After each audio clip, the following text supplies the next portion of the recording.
Vamos a inclinar nuestro rostro. Seguimos con nuestro estudio sobre las obras. También tenemos que tocar, por supuesto, el tema de la fe, porque van de la mano una cosa y otra. Hemos dicho ya varias ocasiones que la fe sin obras es muerta. Y por eso en esta tarde te pedimos, Señor, una vez más sabiduría, para que en nuestra vida no solamente tengamos una fe genuina, y una fe auténtica, y una fe robusta y madura, sino que también esa fe pueda producir obras, Señor, acciones, frutos que te glorifiquen a ti. Te pedimos, Señor, que en este mes que estamos estudiando este tema, tu Espíritu Santo, Señor, ilumine nuestra vida para que nos demos cuenta de lo importante que es tener una vida de fe y de obras, porque una cosa nos lleva a la otra.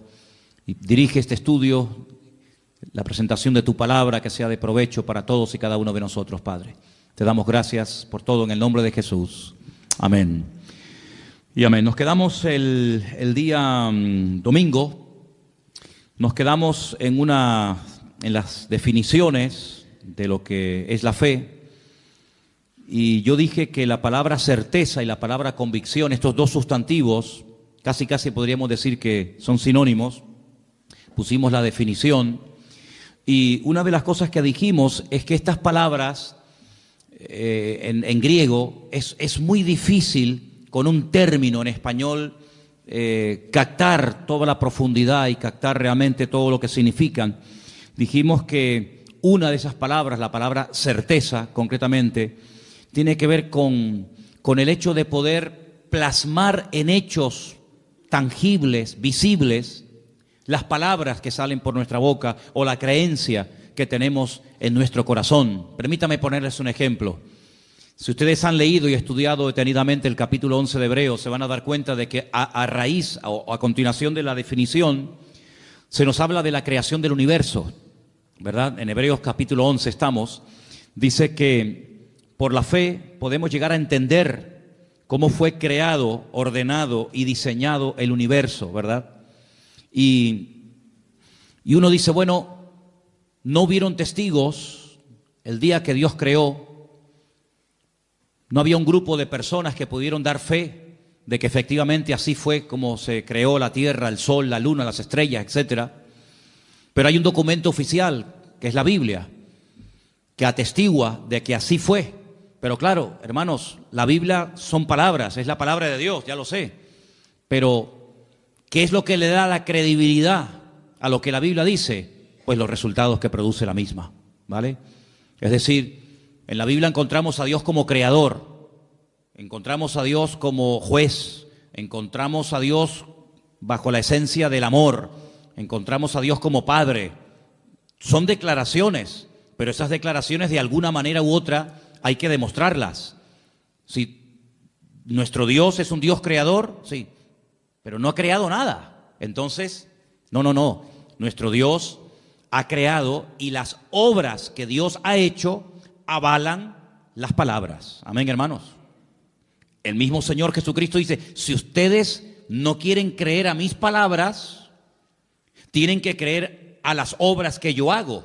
Y añade, porque las obras que yo hago dan testimonio de que el Padre me avala, de que el Padre está conmigo.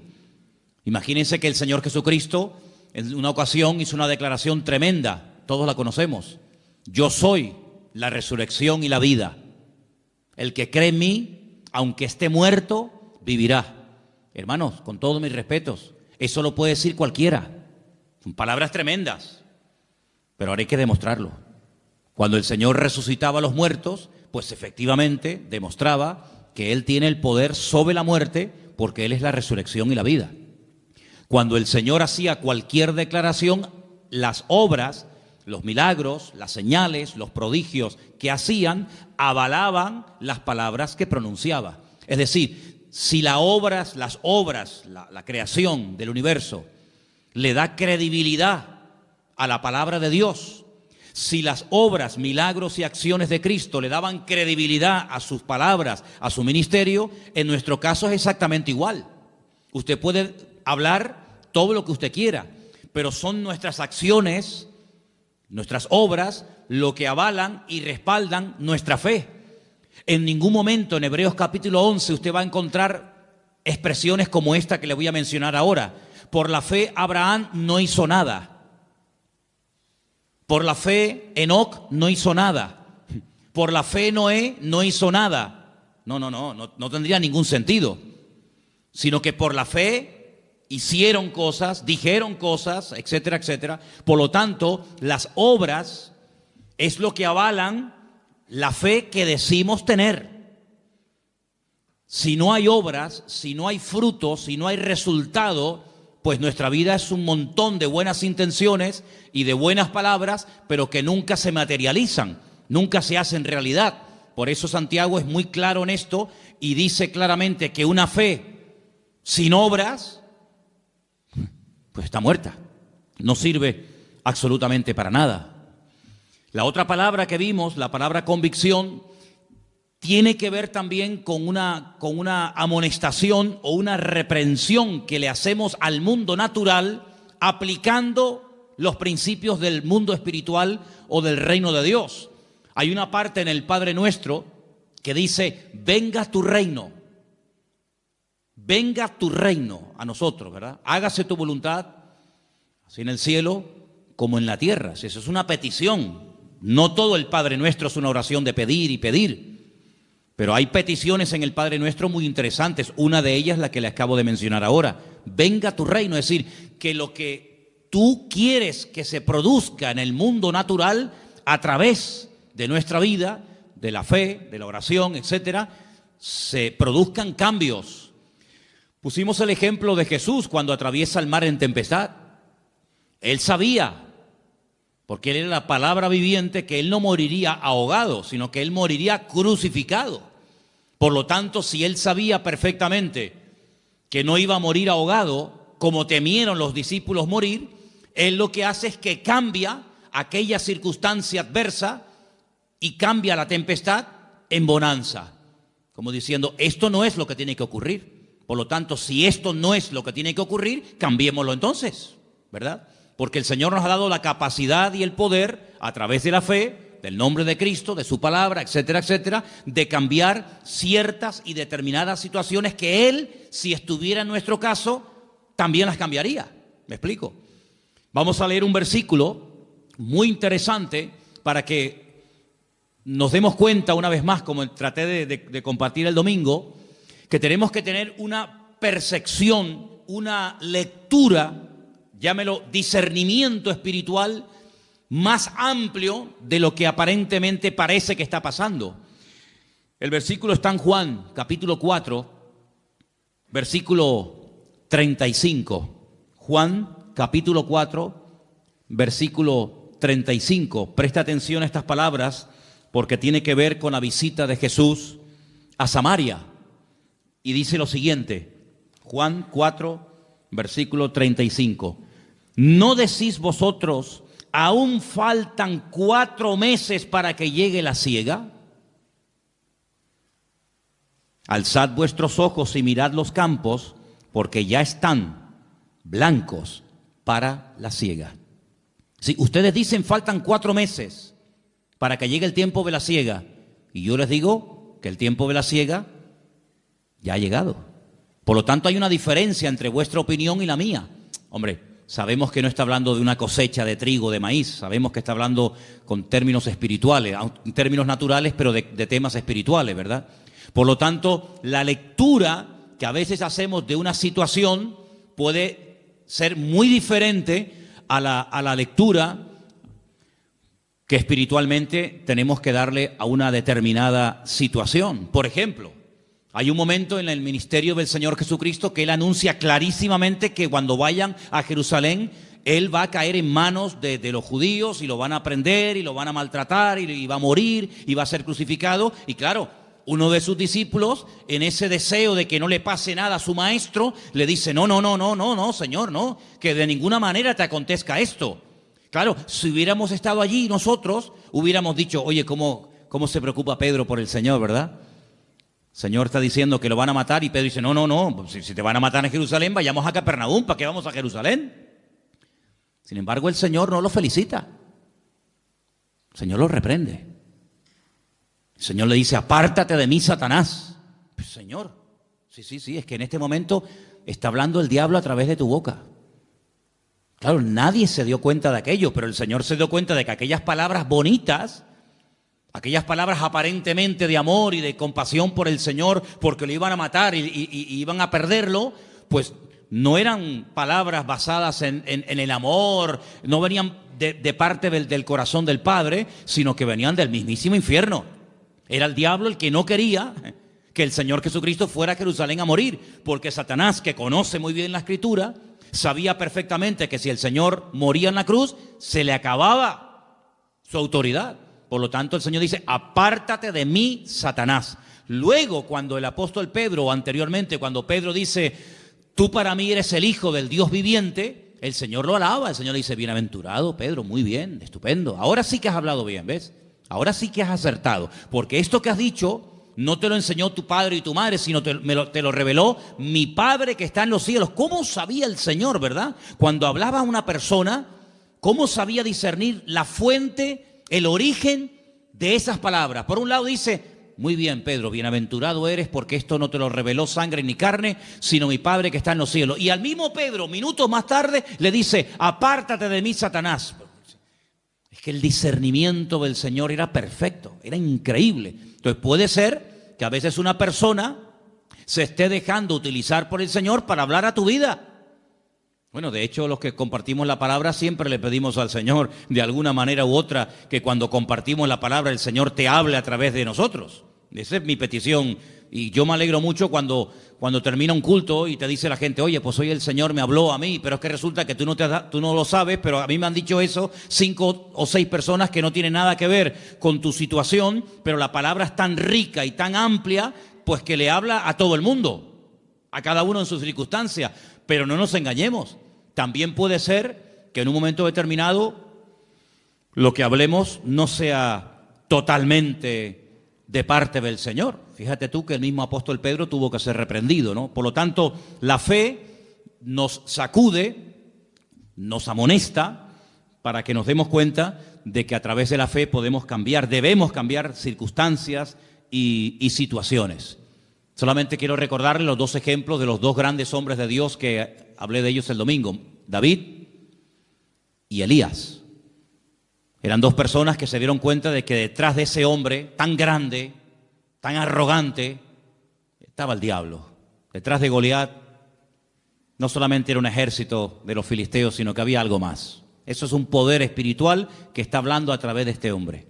Y por otra parte también Elías discernió que ya había llegado el momento de actuar y de confrontar al mundo de las tinieblas con un milagro espectacular que terminaría de una vez para siempre demostrando que Baal era un dios falso y que el Dios de Elías era el Dios verdadero, y todos conocemos la historia, Primera de Reyes 18, en el monte Carmelo. Así que nosotros no andamos por la vista, no andamos por las emociones o por los sentimientos o por lo que oímos o por lo que nos cuentan, sino que dice la Biblia que el justo por la fe vivirá.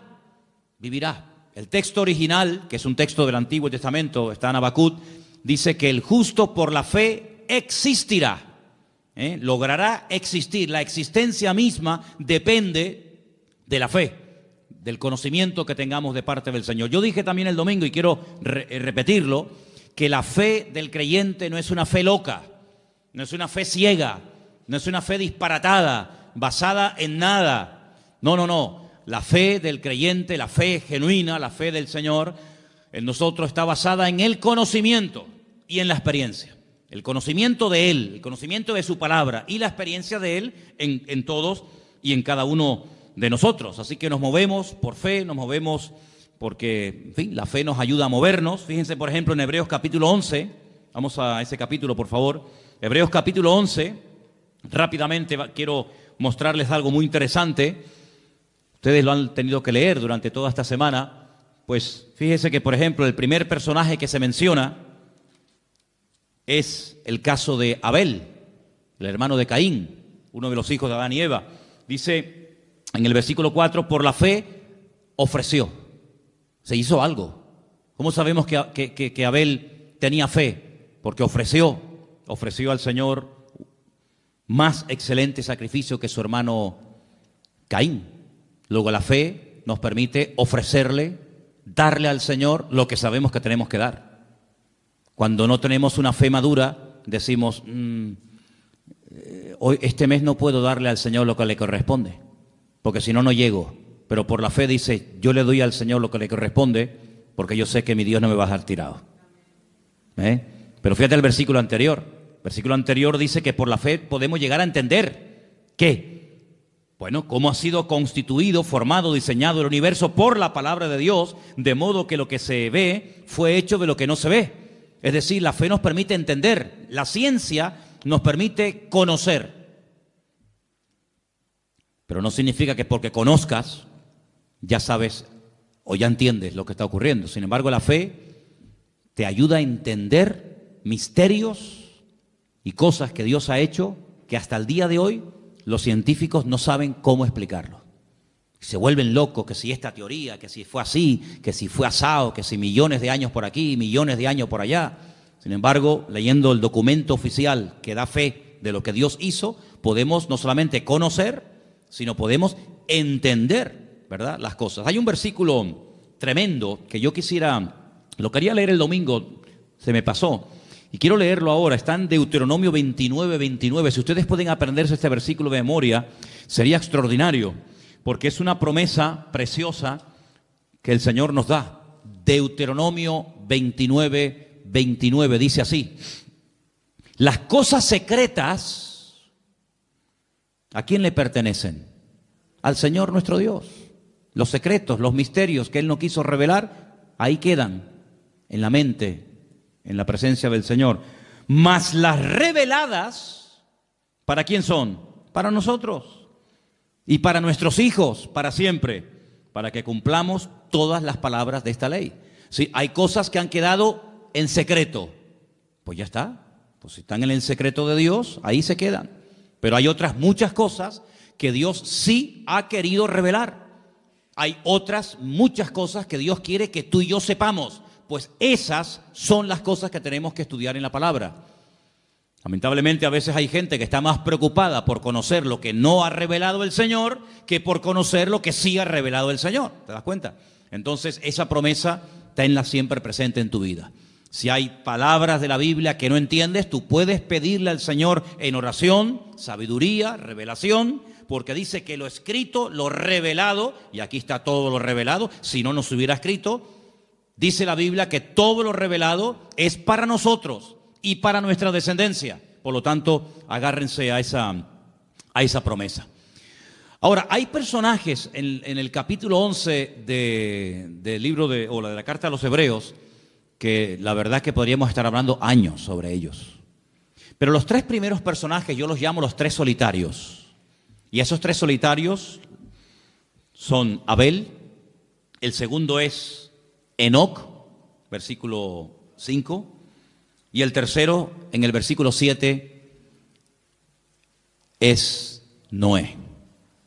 Abel, Enoc y Noé.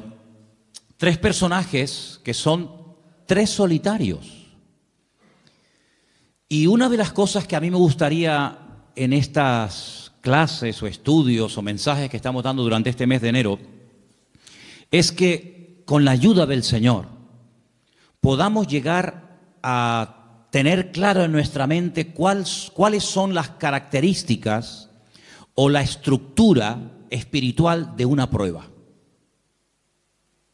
Es decir, si yo le pregunto a alguna hermana aquí presente, ¿me podría dar usted los ingredientes de un buen potaje de lentejas? Pues me diría, mira, las lentejas, primero lógicamente llevan lentejas, ¿no? Y esto, y se le puede poner esto, y se le puede poner aquello. ¿Y me podría dar usted la receta de cómo se hace una buena paella? Y te dirían, pues mira, una paella pues lleva esto, lleva aquello. Muy bien. Luego tú ya sabes, para hacer algo, lo que te hace falta. Si no tienes todos esos ingredientes, difícilmente te saldrá la comida como tenía que salir. En el sentido espiritual, yo les pongo como tarea, no solamente a los jóvenes, sino a toda la iglesia, lo siguiente. Tomen, por ejemplo, en una libreta y comiencen a apuntar, basándose en vidas, en personajes de la Biblia que fueron tremendamente probados. Les sugiero a Abraham, les propongo la vida de José, les propongo la vida de David y otros muchos que ustedes conocen. Lean sus biografías, lean las pruebas por las que tuvieron que pasar y vayan apuntando características de una prueba. Una característica podría ser, por ejemplo, el sentirse solo. Generalmente el que está siendo probado, una sensación que suele experimentar es la soledad, ¿verdad? Elías se sintió solo, David se sintió solo, José se sintió solo y otros personajes. ¿Cuál es la estructura bíblica? ¿Cuáles son las características básicas y elementales de una prueba? Y te vas a dar cuenta de que en todas y en cada una de las pruebas, el elemento, el ingrediente de la fe es indispensable para saber cómo encajar esa prueba, cómo reaccionar ante esa prueba, cuánto tiempo suelen durar las pruebas en la vida de las personas de la Biblia, porque las pruebas son temporales, no son permanentes. Uno está siendo probado desde el 1 de enero hasta el 31 de diciembre. En este año vamos a ser probados, pero no todos los días. Habrá momentos como de descanso, ¿no? Pero fíjense estos tres personajes. Miremos al primero, Abel. En aquel momento, aparentemente, según la Biblia, aunque hay indicios de que a lo mejor nació en el momento del parto de Abel y de Caín alguna hermana, pero leyendo la Biblia, digamos en español, vemos que estaba Adán, su madre Eva, su hermano Caín y él. Bien. Sus padres se habían rebelado contra el mismo Dios por desobediencia, por haberle hecho más caso a la voz del diablo que a la voz del Creador. Son expulsados del lugar más maravilloso y fantástico que jamás el Señor haya creado en este planeta Tierra, llamado el Gan Edén, el jardín del Edén. Son expulsados. Nunca vemos en la Biblia a Adán y a Eva presentando sacrificios, ofrendas, como había enseñado el Señor. Nunca los vemos. Nunca vemos a Adán y a Eva tratando de volver a recuperar aquella comunión que llegaron a tener con el Señor en un principio. De los cuatro mencionados, Adán, Eva, Caín y Abel, al único que vemos verdaderamente íntegro y justo, como dice la Biblia, tratando de hacer las cosas decentemente y con orden, como Dios manda, de los cuatro, uno solo, Abel. Ni siquiera tenía el apoyo de su hermano, porque su hermano sabemos que al final terminó levantándose contra él y asesinándolo, quitándole la vida. Era un solitario. No vemos que tenía el apoyo de sus padres, no vemos que tenía el apoyo de sus hermanos. Criado en un ambiente donde recientemente habían sido expulsados sus padres del jardín del Edén, pero a pesar de tenerlo aparentemente todo en contra, él sabe que hay una forma bíblica, una forma enseñada por el mismísimo Creador de acercarse a él. Y él lo que hace es lo que Dios dice. Le trae al Señor una ofrenda que dice que aunque lo terminó matando su hermano, la sangre y la ofrenda de Abel hablaba a su favor. Era como un testigo, no mudo, pero como un testigo delante de la presencia del Señor, hasta el punto que cuando le pregunta el Señor a su hermano Caín, ¿dónde está tu hermano Abel? Y él le responde de una forma irónica o arrogante, ¿soy yo acaso guarda de mi hermano? ¿Yo qué sé? El Señor le dice, la voz de la sangre de tu hermano Abel llega a mi presencia. Es decir, que hay algo que atestiguaba de que esa persona era inocente. Dice la Biblia que era justo, pero sin embargo, a pesar de que era una buena persona, en ningún momento vemos que Dios le habla. Yo no veo a Dios hablándole a Abel. Veo a Dios hablándole a Adán y a Eva, pero a Abel nunca. Sin embargo, veo al Señor hablándole a su hermano Caín, al desobediente, al rebelde, al que presenta una ofrenda incorrecta, le habla, lo amonesta y le dice, si hicieras las cosas bien, ¿no podrías dejar el pecado a la puerta? Como diciendo, ¿no dominarías tú sobre el pecado? Claro, pero es que el problema es que Caín, aunque oyó a Dios audiblemente en varias ocasiones, no cambió. Porque una de las cosas que dijimos el domingo, que no hay ninguna garantía de que yo conozca la verdad y actúe en obediencia a esa verdad. Es más, hay gente que sabe que algo le puede estar haciendo daño o lo está matando y aún así siguen haciéndolo. Y tenemos infinidad de ejemplos, tanto en la Biblia como fuera de la Biblia, como hoy en día. Conocemos a personas que incluso han entendido el Evangelio y le han dado las espaldas a Dios y no han querido obedecer la palabra. Luego, el conocimiento es importante, pero cuidado, el conocimiento puede ser la mayor bendición para tu vida o puede ser la peor tragedia, en el sentido de que el conocimiento te da vida o te mata. Porque ahora sabes y ahora no hay excusa. Como dice Pablo a los romanos, hablándole a los judíos en la carta a los romanos, dice, no tienes excusa.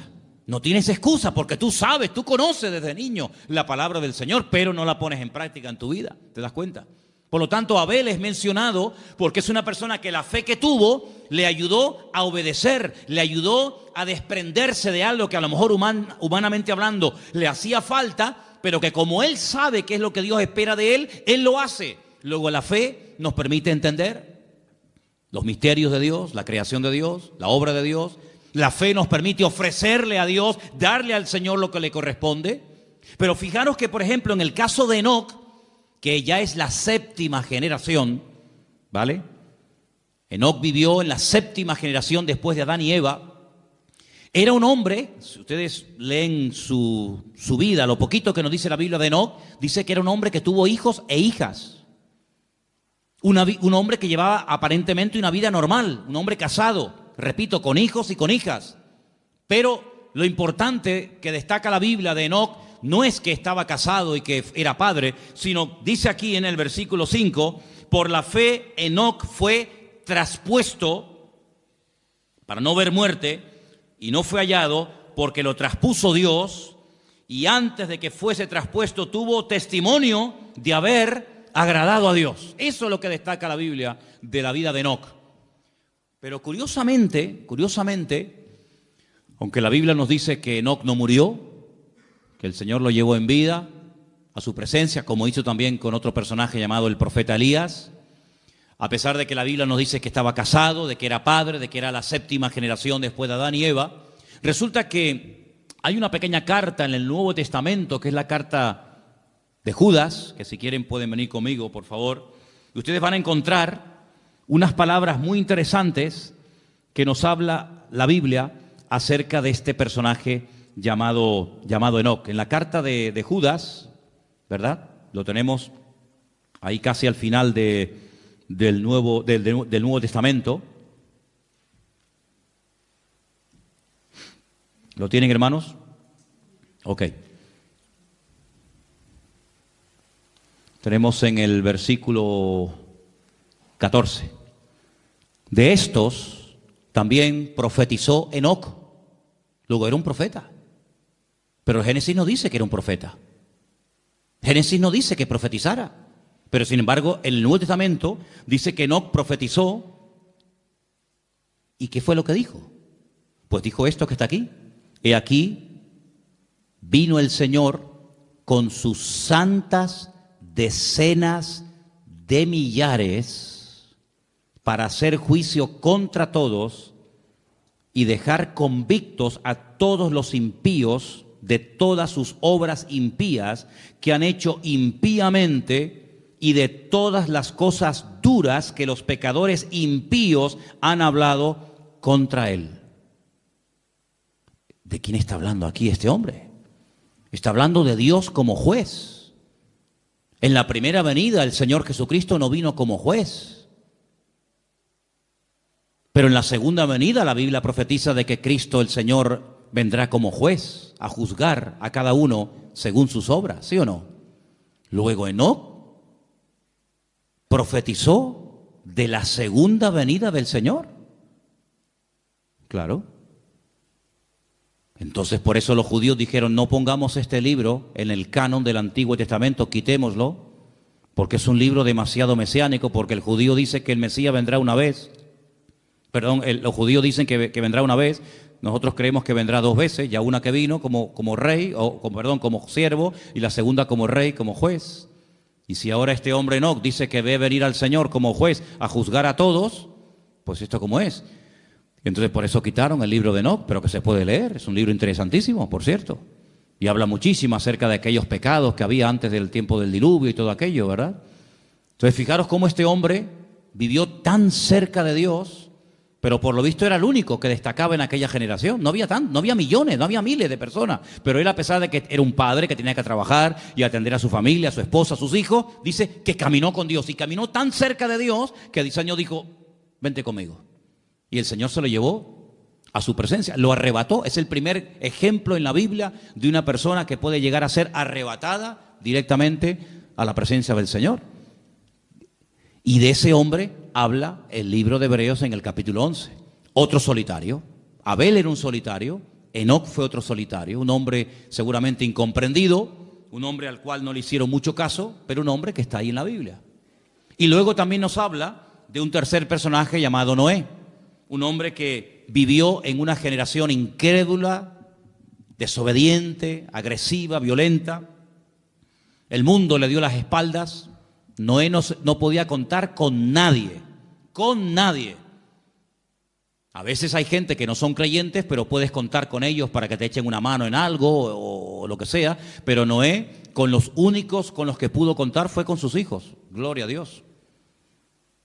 Y estuvo 120 años, hermanos, 120 años construyendo aquella nave, aquel arca enorme.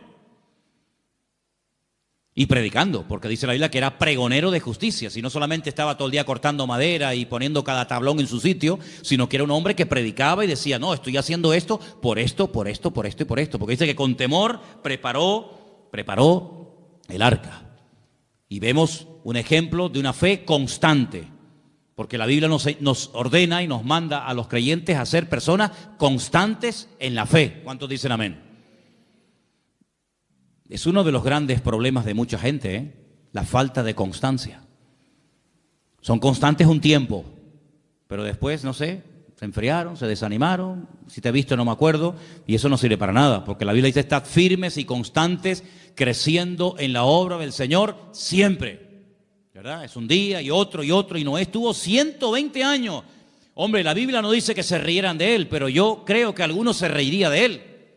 La Biblia no dice que se metían con él, pero yo, en mi opinión particular y mi opinión personal, yo creo que más de un vecino diría, pero tú estás loco.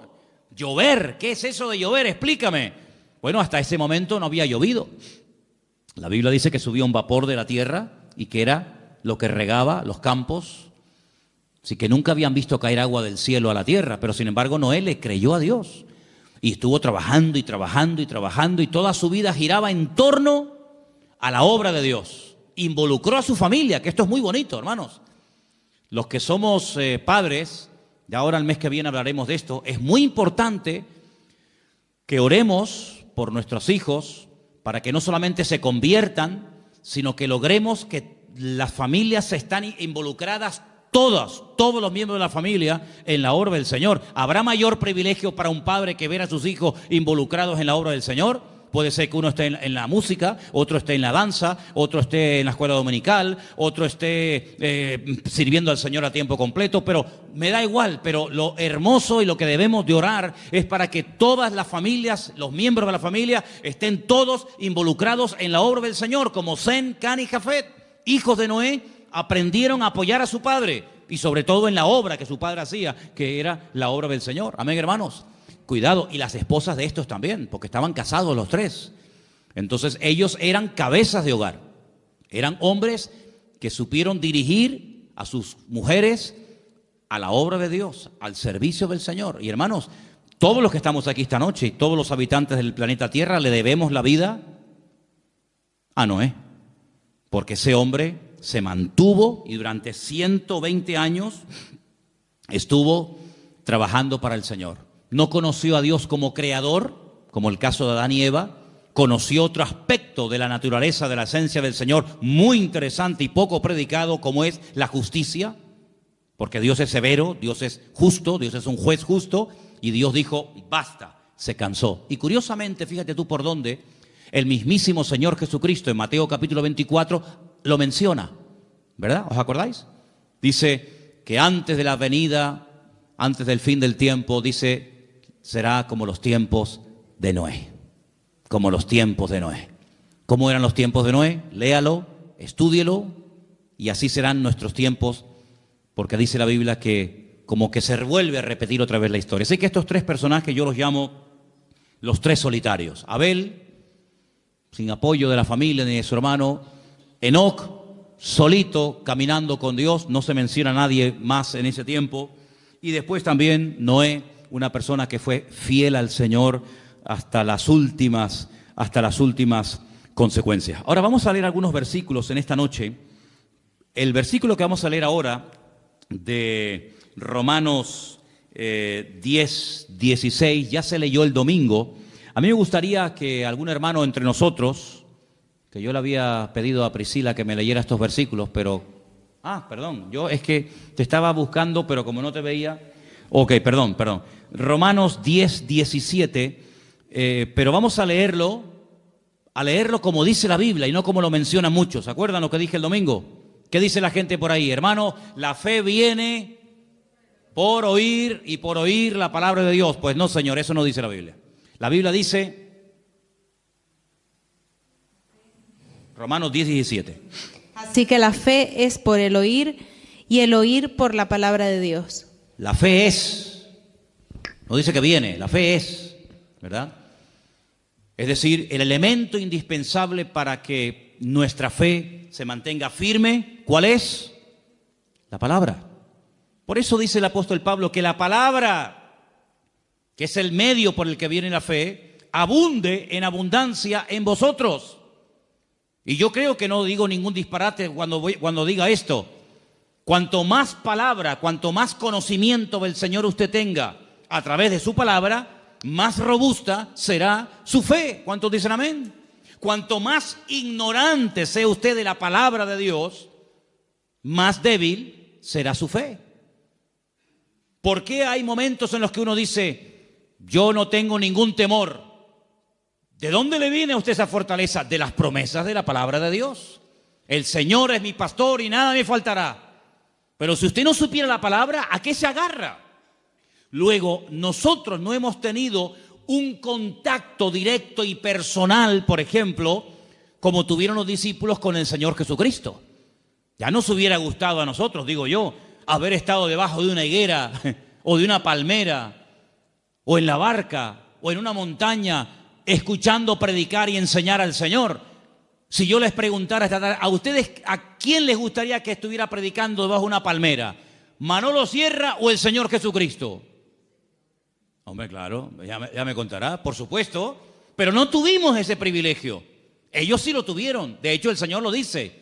Cosas que los profetas y reyes desearon ver y oír, y no vieron ni oyeron. Ustedes tienen ese privilegio. Pero a nosotros nos ha llegado el conocimiento de la palabra por transmisión, de generación en generación. ¿Cuántas generaciones calculamos el domingo que habían pasado desde Cristo hasta nosotros hoy en día? Unas 50 generaciones. 50 generaciones. Calculemos que cada generación es aproximadamente 40 años. Pues bueno, 50 por 4, ¿cuánto es? Pues eso. 5 por 4, 2000 años, ¿vale? 40 años por 50, 2000 años. Y usted dice, 2000 años. 2000 años no es nada, hermano. No es nada. 2000 años no es nada. Son 2 días. ¿O no? La Biblia dice que para el Señor 1000 años es un día. Han pasado 2 días. 2 días. Para el Señor son 2 días. Y claro, después a nuestros hijos en la escuela le obligan a creer que este hueso o que este fósil tiene 250 millones de años. Y nadie dice nada, porque lo dijo fulanito de tal. Y cuando nosotros decimos que desde Cristo hasta nosotros han pasado 2000 años o 2 días, todo el mundo se lleva las manos a la cabeza. Pero hermanos, es la pura realidad. Yo llegué a conocer a mis bisabuelos. No sé si alguien aquí llegó a conocer a su bisabuelo o a su tatarabuelo. Yo conocí a mi bisabuelo y a mi bisabuela perfectamente y hablé con ellos y como si fueran mis abuelos. Y eran los padres de mi abuelo, que murió con 106 años, imagínese usted. Y uno dice, bueno, pues conocí a mi padre, conocí a mi abuelo y conocí a mi bisabuelo. Ya conocí 3 generaciones hacia atrás. Más yo 4, ya somos 4 generaciones. Así que no hay tantas generaciones desde los tiempos de Cristo hasta hoy en día. Y además tenemos la gran ventaja de que esas 50 generaciones han dejado mucho legado histórico. No son 50 generaciones que hay un vacío que uno dice, bueno, pero ¿dónde está? No, un vacío, de vacío nada. Hay mucha información en la arqueología, en la literatura, en la pintura, en el arte, en tantas y tantas ciencias que nos permiten conocer, pero con muchos detalles. Bueno, y ahora cuando vayamos, Dios mediante, dentro de unos días a Israel, pues vamos a estar pisando las mismas calles que esa gente pisaba, ¿verdad? Y probando las mismas comidas que se comían hace 2000 años, y respirando el mismo ambiente y bañándonos en el mismo agua y conociendo prácticamente la misma cultura de hace 2000 años. Porque en esas zonas de la tierra parece como que el tiempo se ha detenido, ¿no? Parece como que el tiempo va más despacio. Entonces, queridos hermanos, cuando uno lee los escribas y los fariseos, entonces esa gente no existe. ¿Cómo que no? ¿Quién dijo que no? Hay miles de escribas y de fariseos en Israel y ustedes los van a conocer personalmente. Y van a ver cómo hay tanta documentación que nuestra fe no está basada en mitos, en leyendas, que vete tú a saber si eso es verdad, sino están basadas en hechos concretos y en hechos puntuales, ¿verdad? Entonces la fe se alimenta por la palabra y por la palabra de Dios. Ahora, hay un versículo en Romanos 1:20, vamos a leerlo, por favor, Priscila, Romanos 1:20, que lo podemos juntar con ese de Hebreos 11:3. ¿Qué dice Romanos 1:20, por favor? Porque las cosas invisibles de Él, su eterno poder y deidad, se hacen claramente visibles desde la creación del mundo, siendo entendidas por medio de las cosas hechas, de modo que no tienen excusa. Analicemos este texto. Las cosas invisibles de Él. Cuando dice de Él, ¿a quién se refiere? A Dios. Porque las cosas invisibles de Dios, y ahora pone ejemplos, su eterno poder y su deidad. ¿Qué es deidad?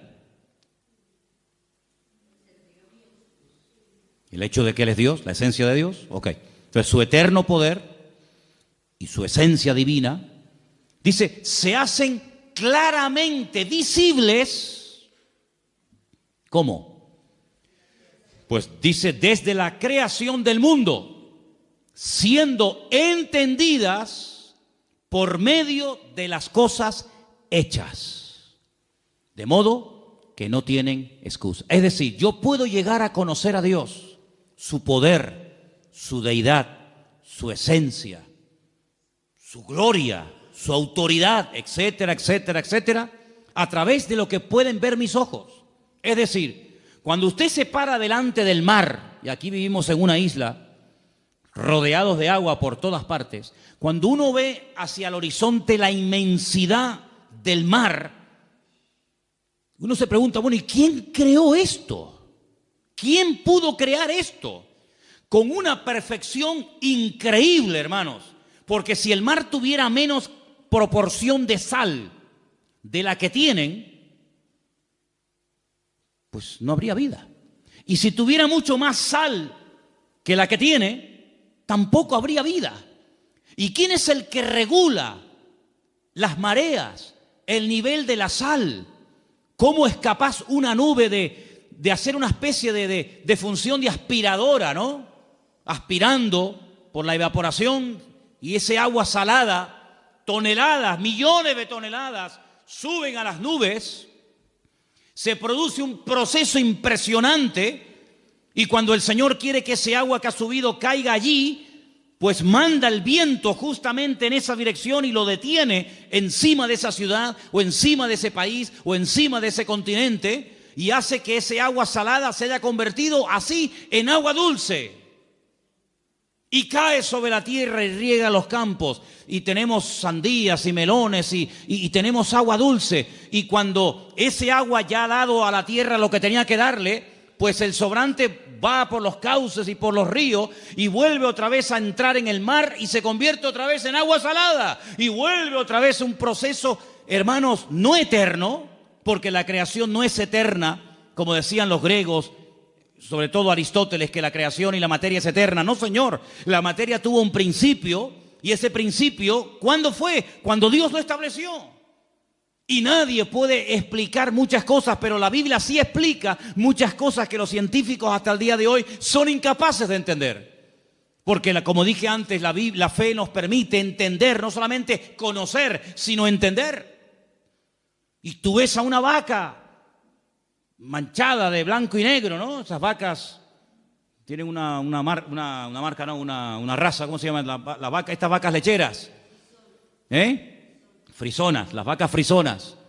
Y tú las ves en esos prados allí en Galicia, o las ves en esos prados en Asturias, o por cualquier otra parte del mundo, y está comiendo hierba verde. Y tú dices, pero una hierba verde, una vaca negra, y da leche blanca. Es algo impresionante.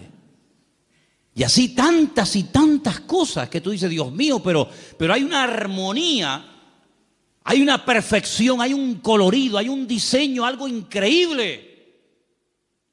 Y hasta Dios ha dotado de una capacidad, de una inteligencia a los animales tremenda. Fíjense, por ejemplo, las langostas, no las langostas estas de mar, sino las langostas estas, los insectos. Incluso creo que las de mar también tienen el mismo proceso 3 o 4 veces durante toda su vida.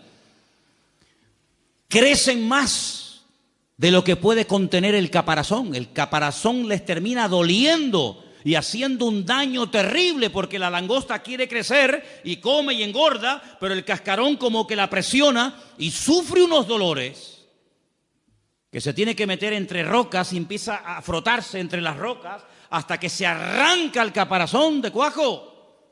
Y sale y crece hasta que le sale otro caparazón y vuelve otra vez a sentirse incómoda dentro de ese caparazón que le impide crecer. Y entonces vuelve otra vez a esconderse y se frota y se golpea contra las rocas y se arranca el caparazón y vuelve otra vez, y así durante toda su vida.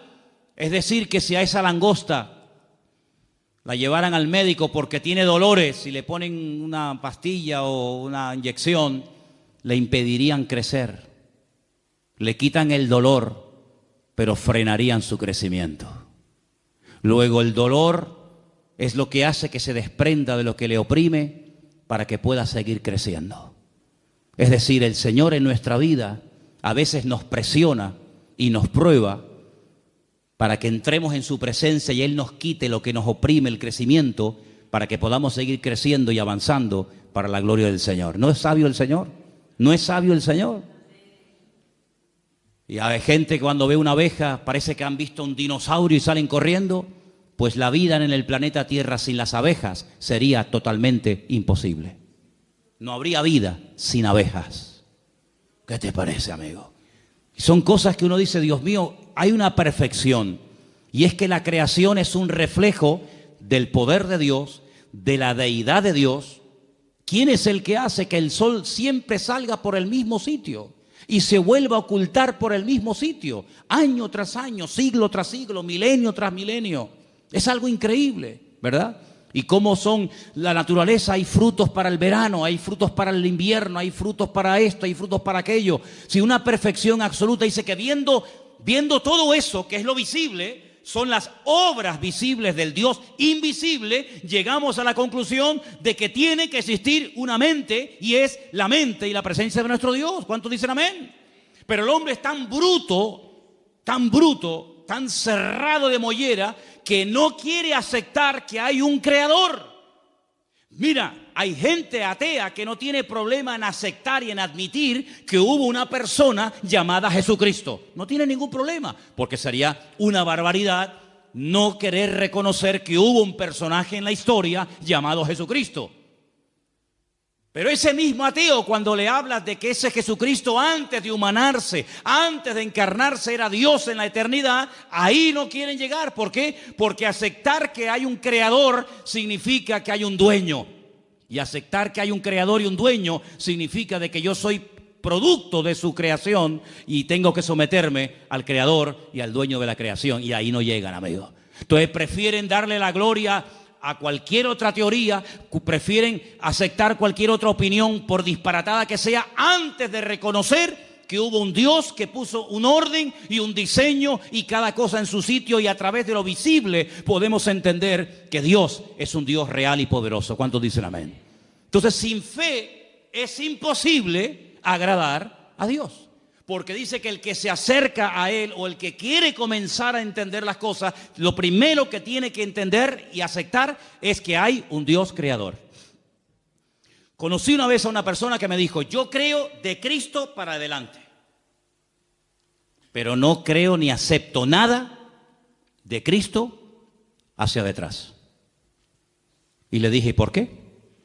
Dice: porque yo soy un hombre de ciencia. Y yo le dije: usted no es un hombre de ciencia, usted lo que es un necio, según la Biblia. Porque si usted no acepta de Cristo hacia atrás, ¿en qué basa usted su fe? Si no hubiera un antes de Cristo, lo que llamamos vulgarmente un Antiguo Testamento, ¿sobre qué se construye el Nuevo Testamento? ¿Sobre mitos? ¿Sobre opiniones? El Nuevo Testamento no tendría ninguna credibilidad si no hubieran unas profecías del Antiguo Testamento escritas cientos de años y miles de años en algunos casos, y que le dan credibilidad al Nuevo Testamento. Y lógicamente un Antiguo Testamento sin el Nuevo Testamento pues sería una historia que no termina nunca de cumplirse, sino simplemente un montón de palabras y de buenas intenciones y de muchas profecías que se dijeron en el tiempo y en el espacio, pero que nunca tuvieron un fiel cumplimiento, sobre todo en la persona de Cristo. Por lo tanto, ambos se necesitan el uno al otro. El antiguo necesita del nuevo y el nuevo pacto necesita del antiguo pacto, y ambos se complementan, ¿verdad? Ahora, quisiera que leyéramos en esta noche en Hebreos 1, versículo 2. Hebreos capítulo 1, versículo 2, por favor. ¿Lo tenemos?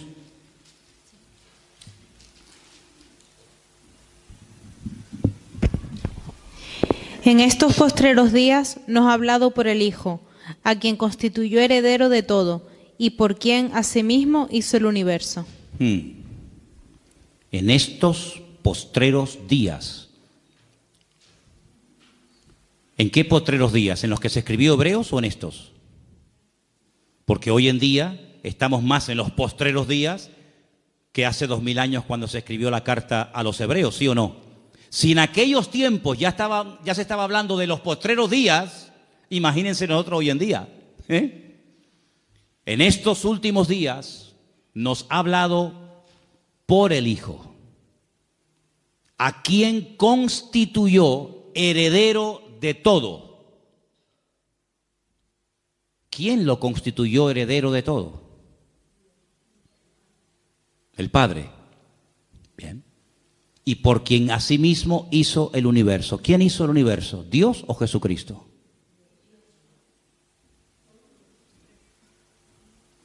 Vamos a leer el versículo otra vez. Ahí está la respuesta. En estos postreros días nos ha hablado por el Hijo, a quien constituyó heredero de todo y por quien asimismo hizo el universo. ¿Quién hizo el universo? ¿Y no será que estamos hablando de la misma persona? ¿No será que estamos hablando de la misma persona? Jesucristo, ¿cuándo comenzó a existir? A existir. Jesucristo siempre ha existido. Es un ser eterno, no es un ser creado. Pero la Biblia dice que nació en Belén de Judea. Claro, como hombre tuvo un nacimiento. Nació en un pueblo que se puede visitar hoy en día, Belén de Judea. Tenía una madre, tenía un padre, tenía familia, comía, respiraba, se cansaba, tenía que pedir agua cuando tenía sed. Claro, digamos que se metió en un cuerpo. Pero él dijo: yo soy antes de Abraham. ¿Cómo? ¿Cómo vas a ser tú antes de Abraham? Le dijeron los judíos, si tú no tienes ni 40 años. Dice, yo soy antes de Abraham. Dice, y si ustedes verdaderamente fuerais hijos de Abraham, las obras de Abraham haríais. Y si ustedes verdaderamente creyerais en los escritos de Moisés, me tendríais que obedecer a mí, porque de mí escribió Moisés. Luego, ¿qué quiere decir esto? Que el Señor Jesucristo era y es eterno, no fue creado, no salió como parte de la creación de algo. Era eterno, pero cuando decidió venir a este mundo, pues tuvo que venir al mundo, pues en el proceso que él mismo diseñó, que es el del nacimiento normal y corriente de cualquier ser humano. Pero él nunca, jamás comenzó a existir el día de su nacimiento, sino que él es un ser eterno. En el principio era el Verbo, y el Verbo era con Dios, y el Verbo era Dios. ¿Se dan cuenta? Dice, y el que no me cree a mí, tampoco cree en mi Padre que me envió. Si hay una unidad tremenda entre el Padre y el Hijo. Hay momentos que actúa como padre. Yo a veces actúo como padre, pero hay momentos que actúo como hijo. Y soy la misma persona al mismo tiempo. Soy padre y soy hijo al mismo tiempo. No tengo ningún problema en eso. No tengo que, como la física cuántica, ¿no? Ahora me voy subdividiendo, sino que soy padre, soy hijo al mismo tiempo. No tengo ningún problema. Depende del momento, del lugar y la circunstancia. Actúo como hijo o actúo como padre. Exactamente igual es el Señor. No vino como Dios, vino como el Hijo de Dios, ¿verdad? Para cumplir las profecías. Entonces, hasta que nosotros no tenemos esa revelación en nosotros, dice que no podemos terminar de agradar a Dios. Porque el Señor Jesucristo es un ser eterno. ¿Cuántos dicen amén? Dice que el Señor Jesucristo habló con Abraham. Dice, Él vio mi día. No recuerdan las palabras del Señor. Dice, Él vio mi día y se gozó. El Señor Jesucristo habló con Abraham. ¿Qué te parece, amigo? Luego el Señor Jesucristo, como Dios, siempre existió, pero lógicamente como ser humano tuvo un principio, nacimiento, como todos los seres humanos.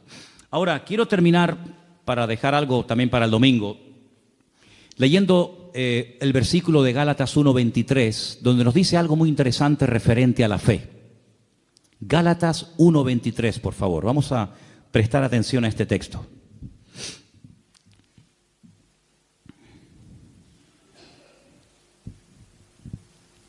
Y dice: solamente oían decir, aquel que en otro tiempo nos perseguía, ahora predica la fe que en otro tiempo asolaba. Dice que Pablo predicaba la fe que antaño perseguía.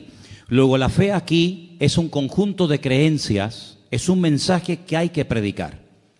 Fijaros que cuando hablamos de la fe en la Biblia, la menciona como parte del fruto del Espíritu Santo. Dice Gálatas 5, 22, 23, más el fruto del Espíritu es amor, gozo, paz, paciencia, benignidad, fe. Luego es un fruto. Un fruto es algo que va madurando con el paso del tiempo. Y menciona la fe como una de las características, como parte del fruto que produce el Espíritu de Dios en nosotros. Luego, en nuestra vida, aunque sea como fruto, la fe se tiene que notar. Pero fíjate que después, por ejemplo, cuando llegamos a la lista de 1 Corintios capítulo 12, donde se mencionan 9 dones, uno de los dones que se mencionan ahí es el don de la fe. Luego, ¿qué es? ¿Un fruto o es un don? Bueno, a veces es un fruto y otras veces es un don. Pero fíjate que Efesios 2, 8 y 9 dice, por gracia sois salvos por medio de la fe. Y esto no de vosotros, pues es don de Dios. Hay 3 cosas diferentes en cuanto a la fe: fruto, don y como medio para obtener la salvación por la gracia. Pero ahora hemos leído un cuarto ejemplo, una cuarta característica o connotación de la fe. Dice que Pablo predicaba la fe. No estaba predicando de un don, no estaba hablando de la fe como un fruto, sino predicaba la fe. Luego la fe es un conjunto de creencias. Son las dogmas, los principios elementales en los cuales nosotros creemos. Son los dogmas de nuestra fe. Uno de los dogmas de fe nuestro dice que nosotros creemos en la inspiración de las Sagradas Escrituras como palabra de Dios. Uno de los dogmas de fe es que creemos en la obra expiatoria de Cristo en la cruz del Calvario. Es decir, hay unos dogmas de fe y Pablo dice que les predicaba de la fe. Es decir, les predicaba de lo que uno cree. ¿Por qué hay creyentes que se preocupan más en predicar y en compartir con la gente, llamamos inconversa, de lo que no creen que de lo que verdaderamente creen? Hay creyentes que a veces se pegan horas hablando con inconversos y no paran de hablarle de lo que no creen. Mira, nosotros no creemos en esto, no creemos en no sé qué, nosotros no, no, en eso no creemos, no, eso no lo creemos. Termina la conversación, la persona con la que has estado hablando y tomando café toda la santa tarde ya sabe en lo que no creen. Hasta mañana, adiós. Y la señora dice, ¿y en qué cree? Porque si no cree en el Papa, no cree en no sé qué, no cree en no fue canto, no cree en no tal, no cree en cuál, no cree. Pero no me he enterado en lo que creen. Entonces hay que aprender a predicar de la fe. Porque sabe una cosa, generalmente la gente allá afuera tiene más claro lo que tú no crees, pero no tienen claro lo que tú crees. La gente allá afuera sabe que nosotros en nuestras iglesias no tenemos imágenes. Porque ellos saben que nosotros no creemos ni adoramos imágenes. Ellos lo saben. Ellos lo que no tienen muy claro, ¿qué es lo que tú y yo creemos?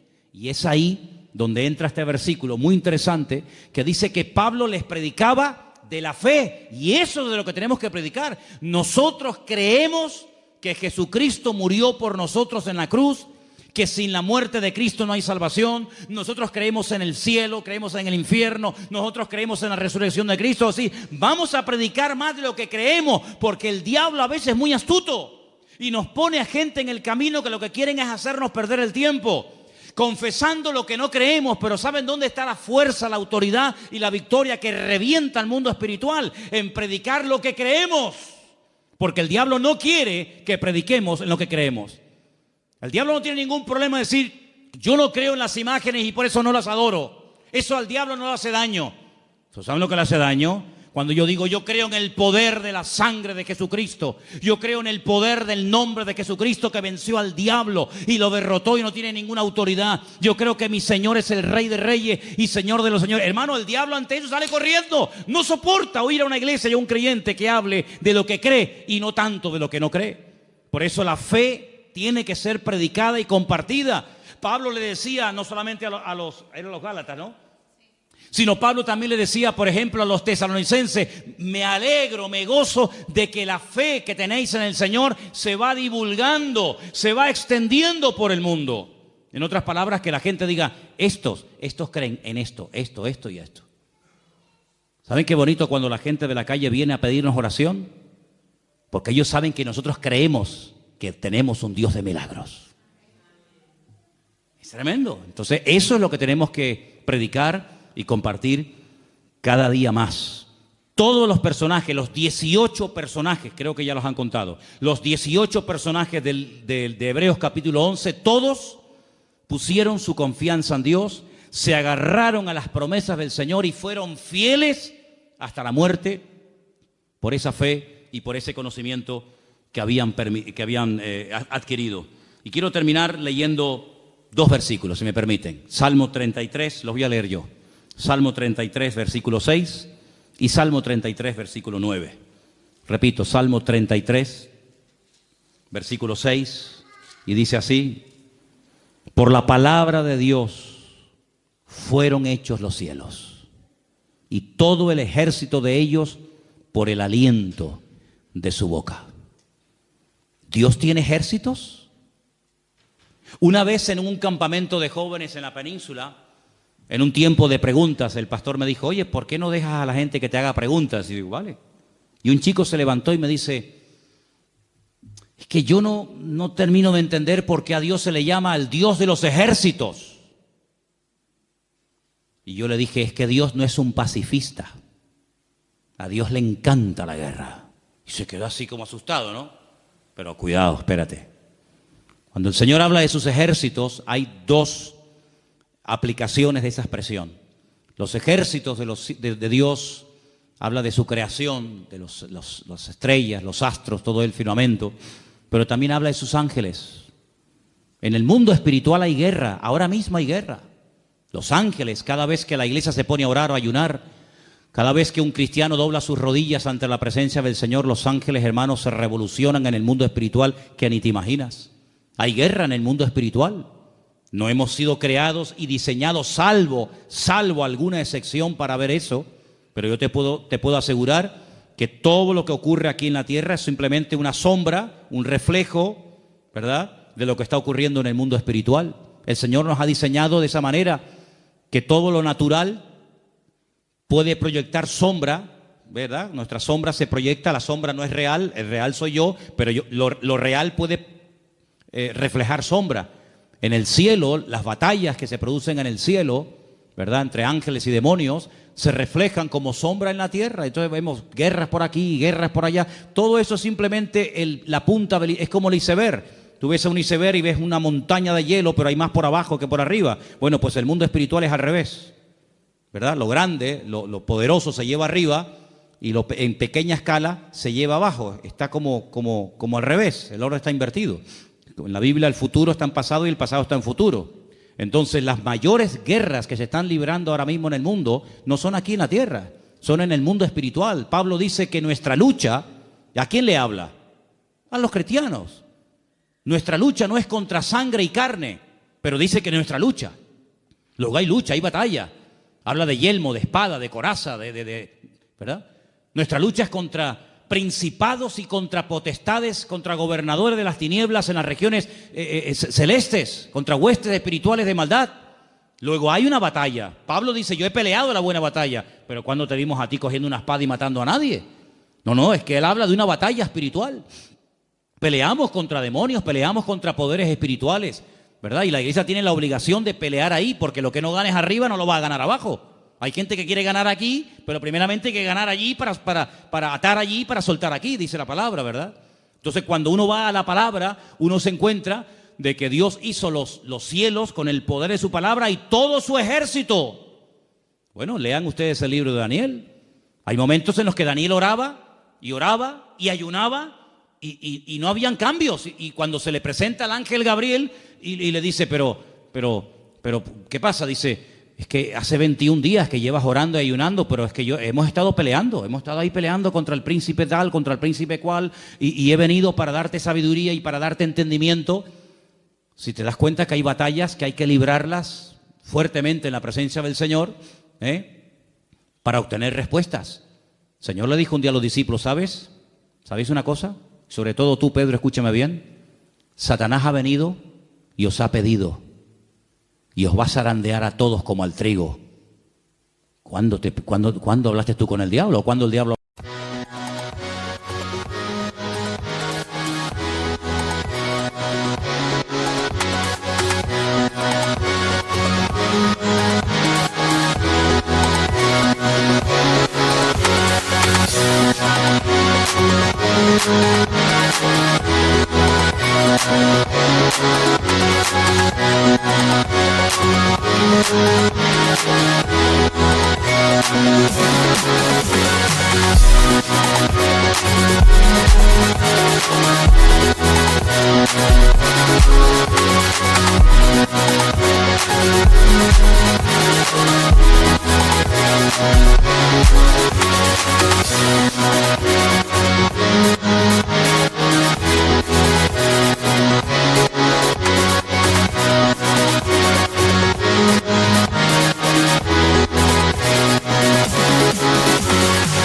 Contigo. ¿Cuándo pasó eso? Que ustedes no se enteran. Ustedes no ven eso. Pero es que el diablo os va a zarandear como al trigo. Porque el Señor sabía. ¿O por qué te crees que el Señor dedicaba tanto tiempo a solas en batalla? Pues las batallas espirituales, las guerras espirituales que tuvo que librar el Señor tuvieron que ser tremendas, ¿verdad? Entonces, hermanos, vemos que el Señor creó los cielos, la tierra, pero también el ejército de Dios. Y el versículo 9 dice, porque Él dijo y fue hecho. Él mandó y existió. Repito, ese versículo 9 es tremendo. Él dijo y fue hecho. Y si no hubiera dicho, pues no se hubiera hecho. ¿Cuándo se produjo el cambio? Cuando Él dijo, automáticamente se produjo. Él mandó y existió. Luego, hermanos, aquí tenemos en nuestras manos algo tremendamente poderoso, que hay que saber manejarlo. Tenemos un poder impresionante que es el poder de la fe, pero que no va a producir cambios a menos que salga por nuestra boca y por nuestras acciones el poder que tiene la fe. Eso es como si usted tiene una escopeta o un rifle, pero no tiene munición. No produce ningún problema. Usted tiene que apretar el gatillo para que salga el cartucho y para que haga lo que quiere que usted haga. Exactamente es igual. Hay un poder, hay una capacidad, hay una autoridad que el Señor ha puesto en nosotros. Es una dinamita, es un poder tremendo que Dios ha puesto en nosotros. Pero cuando actuamos en fe, cuando declaramos palabra de fe, cuando nuestras acciones avalan nuestras palabras y nuestras palabras nos llevan a la acción, hermano, eso es una combinación increíble, es algo tremendo. Por eso es muy importante que si usted en un momento determinado no sabe cómo orar, dígale al Espíritu Santo, dígale al Señor, ora a través de mi boca. Porque dice que el Espíritu puede llegar a orar con nosotros y por medio de nosotros, porque Él conoce cuál es la voluntad del Padre. Hay gente que en esta dimensión de oración no sabe moverse. Saben moverse en la petición, saben moverse en lo cotidiano, pero que el Espíritu ruegue con gemidos indecibles delante del Padre a través de mí, hay muchos que no saben, no tienen ni idea de lo que estoy hablando. Por eso, este tema que estamos hablando de la fe y las obras es lo que va a marcar la diferencia. Porque si nuestro Dios no hubiera hecho nada, pues sí, tú dices que eres muy poderoso, pero tú no has hecho nada. Tú dices que eres creador, pero yo no he visto que has creado nada. Desde el principio del mundo aquí no ha creado nada. Pero todo lo que nos rodea da crédito a la palabra de nuestro Dios. ¿Qué es lo que le da crédito a la obra de Cristo? Las obras que hizo. Bien. ¿Qué es lo que le va a dar peso a su fe? ¿Lo que usted dice? No, lo que usted haga. Y si usted no hace, su fe está muerta. Así que el domingo, Dios mediante, tendremos el último mensaje sobre este tema. Haremos un pequeño repaso, pero ampliaremos un poco más el tema de la fe y de las obras. Pero yo quiero preguntarles a todos ustedes en esta noche, en este mes que estamos hablando de este tema, yo dije al principio, cuando les propuse que íbamos a hablar de esto este mes, que sería muy bueno que nos propusiéramos hacer alguna obra, algo que nos lleve a la acción. ¿Se acuerdan? ¿Lo estáis haciendo? Nuevamente vengo al púlpito con material. Ayer compramos Nuevos Testamentos. Y ayer compramos este Evangelio según San Juan, que cuando lo vi me quedé enamorado, porque ha sido de todos los evangelios que se venden a veces por ahí, el que mejor presentación y mejor calidad he visto de verdad. Es un Evangelio según San Juan, tiene por supuesto todo el texto, pero aparte de eso tiene explicaciones y tiene material añadido. ¿Saben cuánto cuesta este librito? Este Evangelio según San Juan, que dice Juan en su Evangelio que el que lo crea, el que lo lea y lo crea, puede llegar a tener vida eterna. Fíjate, 50 céntimos. Si una persona lee el Evangelio según San Juan y cree en Jesucristo a través de estas palabras, puede llegar a tener vida eterna. Y esta tarde me tomé un cortado aquí porque no vino mi hermana doña Carmen a hacérmelo. ¿Y saben cuánto me cobraron? 80 céntimos. ¿Y saben cuánto vale el Evangelio según San Juan, que produce vida eterna en Cristo Jesús, Señor nuestro? 50 céntimos. Increíble. Bueno, compramos unos cuantos. Pero claro, estamos comprando Biblias, estamos comprando Nuevos Testamentos, estamos comprando Evangelios. Y esto vale 50 céntimos. El Nuevo Testamento nos costó 2 euros. Creo que la Biblia sale sobre 3 euros. Hermanos, lo compramos, pero no para almacenar. Lo compramos para que la palabra de Dios corra y sea glorificada. Así que hágase con algunos de estos ejemplares y regálenlos. Regale. Me contaba el pastor Marcos del Puerto de la Cruz que hay una chica que un hermano del puerto le regaló una Biblia. Fue a la iglesia hace 2 o 3 semanas, se convirtió al Señor y allí está asistiendo fielmente. El primer fruto de una Biblia regalada de una persona que ha aceptado al Señor. Hay miles y miles de personas que todavía no tienen un ejemplar de la palabra de Dios en su mano. Hermanos, vamos a esforzarnos para que la palabra de Dios corra y sea glorificada. ¿Cuántos dicen amén? Háblense con Margarita, ella es la responsable de este material. Hemos regalado Biblias para que ustedes se lleven, pero sería muy bueno que tuvierais el detalle de decir, oye, si esto vale 50 céntimos, pues yo no tengo 50 céntimos, tengo 10 céntimos, muy bien, pero si tienes, páguelo, cómprelo y regálelo para que otras vidas puedan llegar a conocer al Señor como nosotros también le hemos conocido. Nos ponemos de pie, hermanos, por favor. Vamos a orar. Vamos a pedir la bendición de Dios sobre esta palabra que escuchamos hoy y que el Señor nos ayude, atesoren esta palabra en su corazón, pero sobre todo pónganla en práctica, porque así crece la fe, oyendo y actuando. Gracias te damos por tu palabra, Señor. Te pedimos, Señor, que tú nos ayudes a ponerla en práctica y que tú nos pongas gente delante, que tú nos des oportunidades cada día para que podamos, Señor, hablarles de ti y podamos manifestar a través de nuestras vidas las maravillas que tú has hecho en cada uno de nosotros. Bendice a tu iglesia, Señor. Gracias por este material que estamos pudiendo comprar. Señor, que podamos distribuirlo a gente realmente hambrienta y sedienta de ti y que veamos vidas que comiencen a abrir sus corazones a la presencia del Señor, a creer en ti y en tu palabra a través de tu bendita palabra, Señor. Gracias te damos, Dios mío, por este tiempo que hemos podido escudriñar tu palabra. Sigue con nosotros el resto de este día y el culto en el nombre bendito de Jesús. Amén y amén.